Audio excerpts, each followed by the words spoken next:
All right, guys, we are moving on with DNA. Okay, we're talking about DNA replication this time. All right, so we're going to talk about how the strands split, what helps them split, what adds new nucleotides to the old strands, okay, what those terminologies are called, what links everything together, and then we'll finish off with the types of DNA, what the strands look like for different organisms. So the first thing we have here is semi-conservative replication, okay? If you know what conservative means, it means you're reusing something, all right? So here we have semi-conservative. So what we're looking at here is we start off with the parent strand of DNA, so the original strand. After the first replication, those two strands, that double helix is going to split. One of the strands is going to go down here, the other one's going to come up here, and then there's going to be a new strand added to it. That's that semi-conservative. All right, we are conserving and using that old strand of DNA. All right, that's the first replication. Then when we get to the second replication, you can see that we have two new strands of DNA. Both are completely new, whereas we have an old strand here, an old strand here. So there's that semi-conservative.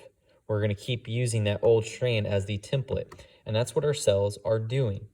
All right, until, remember I talked about telomeres during mitosis. Telomeres, they get shorter and shorter each time until they disappear, and then the cell will stop replicating its DNA. But that's what semi-conservative replication is. So to perform semi-conservative replication, we have to go through a step-by-step process, and we have enzymes that help us make this happen. So remember, we've been talking about enzymes that help speed up reactions. They help reactions occur. They are a catalyst. All right, so we're going to use three different enzymes, three main enzymes, and then there's going to be one extra terminology thrown in there that's all important for replication of that DNA. But the first one is called DNA helicase. DNA helicase. All right, it is what's responsible for unwinding and unzipping the double helix.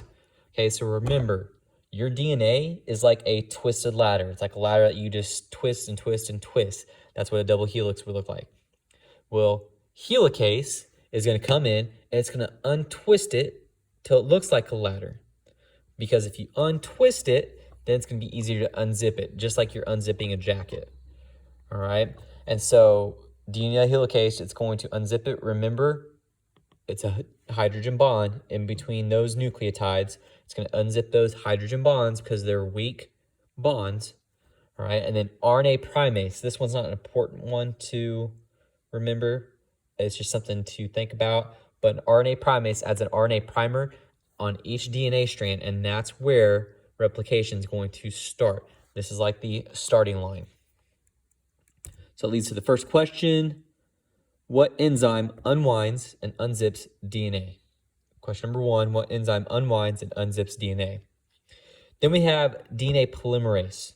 Okay, and DNA polymerase is doing a really cool thing. It's going to add those new nucleotides to each strand. All right, so we have our leading strand right here, DNA polymerase, and our lagging strand right here, there's DNA polymerase. This is something that we will go over again in the classroom because this can be very confusing. But this picture, all right, it explains a lot. We have two different strands. We have the leading strand and we have the lagging strand. The leading strand goes from 3' to 5'. Remember, they run opposite. And the lagging strand runs 5' to 3'.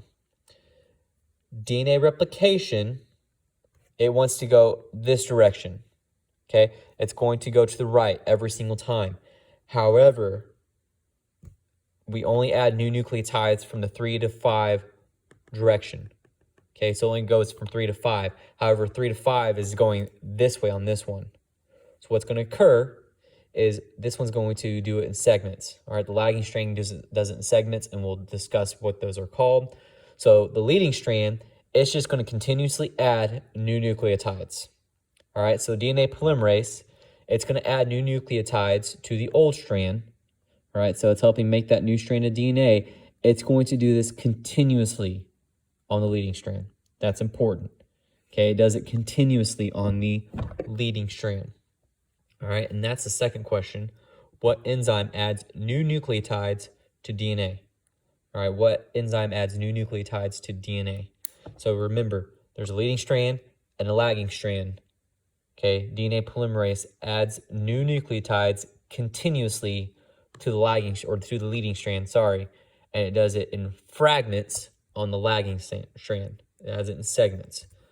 All right, so here we have our leading strand. It's just going to add it continuously. Here you can see that there's segments being added.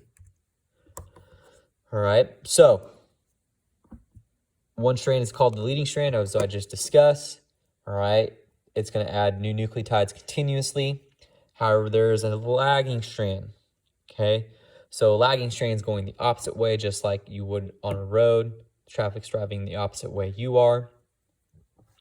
All right, and on that lagging strand, we're going to add new nucleotides using DNA polymerase in small segments called Okazaki fragments. So if we go back and look right here, these are Okazaki fragments. If you look, they are not connected together. They are fragments that have been added on to the lagging strand through DNA polymerase. All right, so that's where Okazaki fragments are. All right, so that's question number 3. What are Okazaki fragments? Question number 3, what are Okazaki fragments? So moving on, DNA polymerase, when it's going to start that starting line, that RNA primer, it's going to kick it off because we don't want RNA on our DNA at all. All right, this is just a little marker. Okay, once we get past it, we want to kick it off, and it's going to fill it with new nucleotides, DNA nucleotides. All right, and then last, our 4th thing, DNA ligase, it's going to link the 2 sections together. All right, so going back, DNA ligase right there. It's not going to be on the leading strand. DNA ligase is just on the lagging strand. And if you look, it's adding those nucleotides in. It's going to add them here and add them here. DNA ligase, they are connecting together the Okazaki fragments. They are linking Okazaki fragments together. So that's question number 4.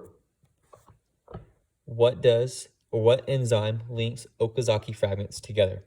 All right, question number 4, what enzyme links Okazaki fragments together?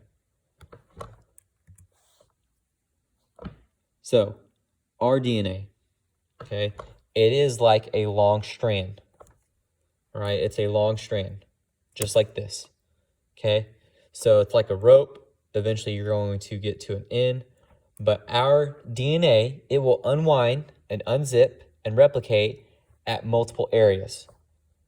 This is beneficial to us, okay? That means our DNA can replicate very quickly. All right, that's why it doesn't take very long during S phase. That's why mitosis can occur very rapidly. Okay, so it will replicate at multiple areas. Okay, we're eukaryotic organisms, multicellular organisms. Prokaryotes. Prokaryotic organisms are single-cell organisms like bacteria. Okay, their DNA is not like a long strand, like a rope. Theirs is circular. All right, so it doesn't have an end, it's just circular. It will replicate at one point. Okay, so let's say that we have our DNA, it's circular. All right, it's going to replicate at one point. However, it's going to go both directions at the circle. So it's going to go one way and it's going to go the other way until it reaches back on the other side and it finishes replication. That's how prokaryotic organisms replicate their DNA. So ours goes very, very quickly, right, at multiple sites. Prokaryotes, they're small organisms, so it's going to occur quickly as well, but it's going to only occur one spot and in both directions, all right? And that leaves you with question number 5. What type of organism has circular DNA? What type of organism has circular DNA?